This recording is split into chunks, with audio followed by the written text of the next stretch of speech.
Hi, this is Jason Teichner, and this is part 2 of my video on myths and misconceptions and how to protect yourself and not get taken advantage of. So I ended the last video with the myth that in order to love someone else, you have to love yourself, and I explained all that. So the next myth I want to talk about is actually for all you practitioners out there, specifically doctors, therapists, counselors, coaches, people in the helping field. And unfortunately, you've been told this myth, and it's absolutely not true. And I'll tell you why.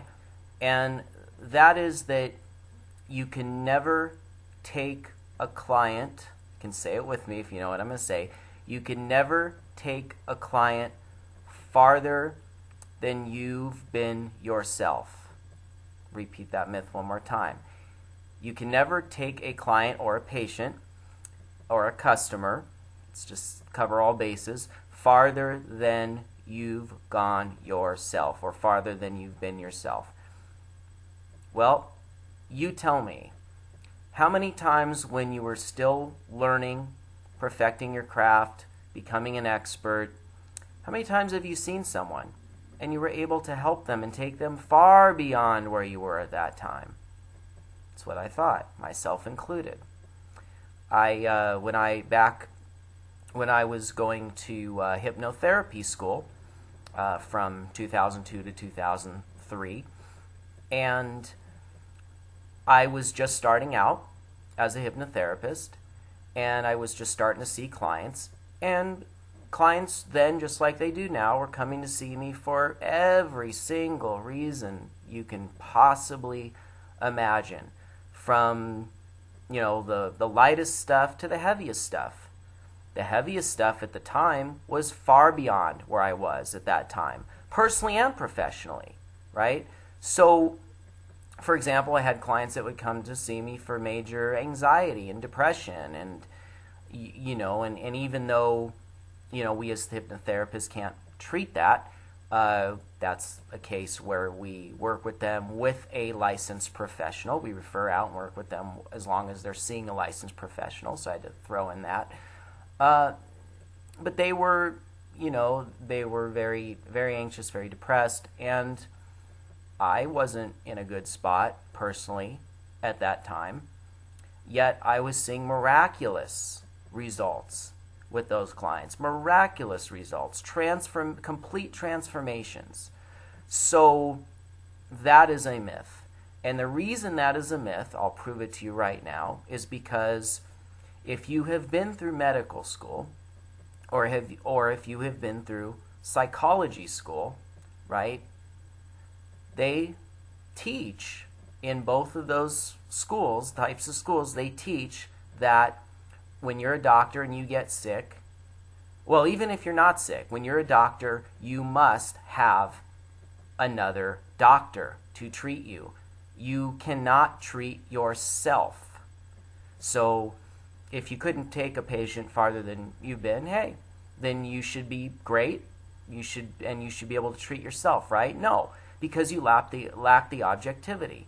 So, doctor, heal thyself, right? That's a common, sarcastic phrase. Because a doctor needs to see another doctor. A psychologist in psychology school, they teach you that every good psychologist or every good therapist needs a good therapist, needs a good psychologist. You're so good, so great, and people were coming to you all for all kinds of problems, and you could do it yourself, treat them yourself, take them not as far as you are, well, then you wouldn't have a need to see another therapist or a psychologist, right? So I hope you're following me on this. So as to why that is a complete myth. So you absolutely can take a client or customer or patient far beyond where you are at that time, personally, professionally, whatever the case may be.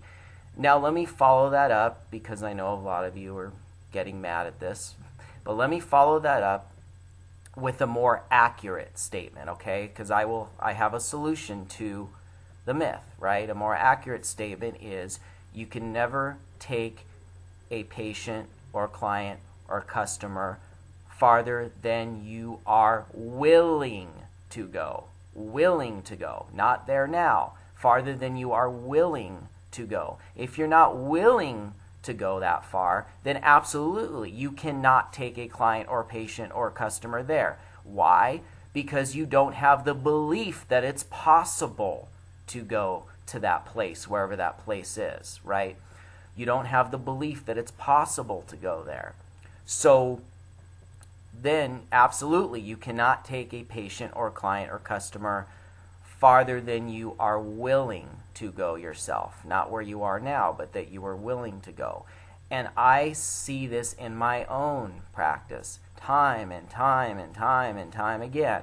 And all of the other practitioners, right, that I barter with, the massage therapist and the energy healers and you name it. I mean, the chiropractors and the Rolfers and, all those kinds of things. So I see that with them all the time, and those professionals that I barter with. And by the way, if you haven't already and you're in the helping field, please do yourself a favor and barter with other, trade services with other professionals in, a similar field that you are, but not quite the same, where they might be an expert and you're not, and vice versa. That's a great way to keep yourself happy and healthy. Excellent way to keep yourself happy and healthy. I cannot stress that enough, and I cannot encourage you to do that enough. Find people that are willing to barter with you and trade services with you. So, in any event, that's another myth and misconception that I wanted to address, and I wanted to just a little bit elaborate that on. Really think about it. If you are a professional in the helping field, whether it's a doctor, whether it's a therapist, a coach, counselor, whatever it is, what an insult, right, for someone to tell you that you cannot take a client or patient or customer farther than you are at that time. What a complete insult. And I want to make sure that now that you simply don't believe that myth anymore. Work with the people that you can help. Don't work with the people you can't help. Refer them out. Absolutely refer those people out. Only work with the people that you can help. Remember, we provide maximum value for what we do, and if we're not, we should refer them to someone that can. So, but if there's people that that you can help because you're an expert in that area, then please help them. Don't stop yourself. Don't refer them out just because of that myth. Refer them out if you feel you can't do it. Absolutely.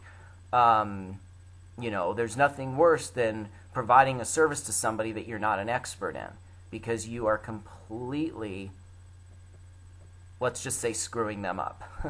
I'm not even going to put it mildly. You're not only not helping them, you are completely hurting them if you're trying to help someone in an area that you're not an expert in, which is why I only help people in areas that I am an expert in. And when I become an expert in these other areas I'm working on, at that time I'll help people in those areas. But now I refer those people out to someone that can help them in those areas. So I just want to finish up with that. And if you're a client, if you're a patient, make sure that your counselor, that your therapist, that your coach, that your doctor, whatever it is, make sure that they are one of the best at what they do. Don't be afraid to ask them questions. If they don't answer you, then they're defensive and they're not good for you, right? It's the ones that know that they're very good at what they do, one of the best at what they do, that are openly willing to answer your questions.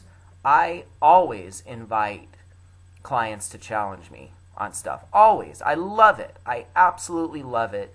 And I love proving to them that I know what I'm talking about, right? It's one of the most fun parts of my job, actually.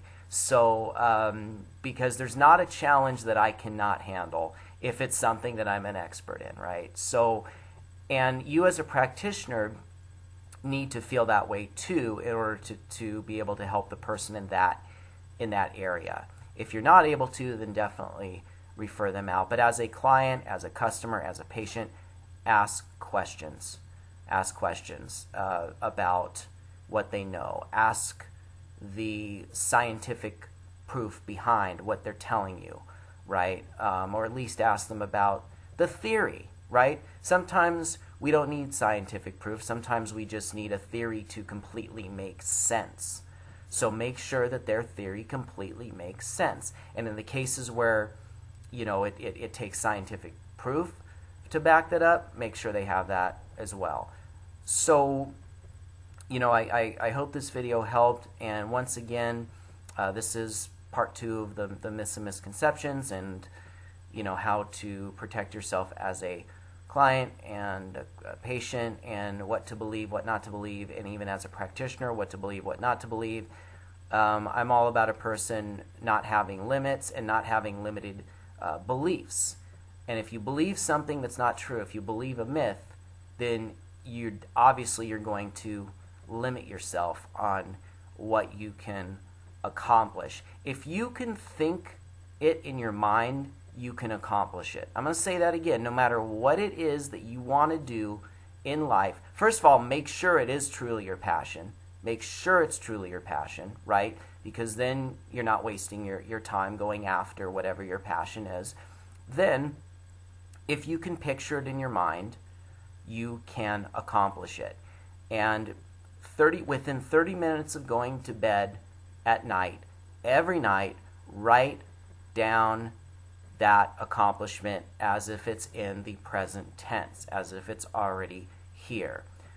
For me, I write down, I am completely nationally well known for what I do.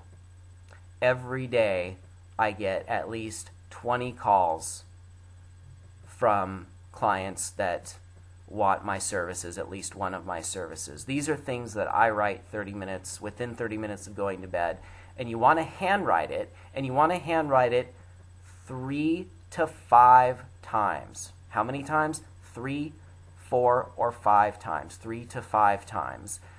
Within 30 minutes of going to bed. Within how many minutes of going to bed? 30 minutes. And you want to handwrite it, because your handwriting is directly connected to your subconscious mind.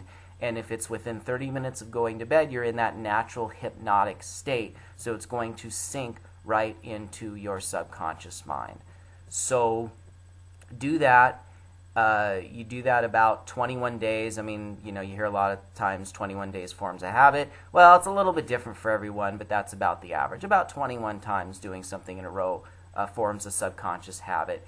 So you do it, it becomes automatic, it becomes your life, and then you simply accomplish it because it's out in the universe, and now it's, now you're not the only one working on your behalf to make this happen. Now you've got the universal law, you've got quantum physics. By the way, this is all backed by quantum physics. You have quantum physics working in your favor to accomplish this. So in any event, again, I hope I delivered as much value as I possibly could with this video. Once again, go to my website, lookfeelbehealthy.com. Of course, all my contact info's on there, links to other videos and all the other stuff. I know I'm going to forget to mention one of the links that I have on there, so I'm not even going to try this time. But again, I hope you enjoyed this, and I will see you next time. And as best as you can, make sure you watch part 1 of this first and then part 2, and I will label them as such so there'll be no confusion. Okay? So I will see you next time.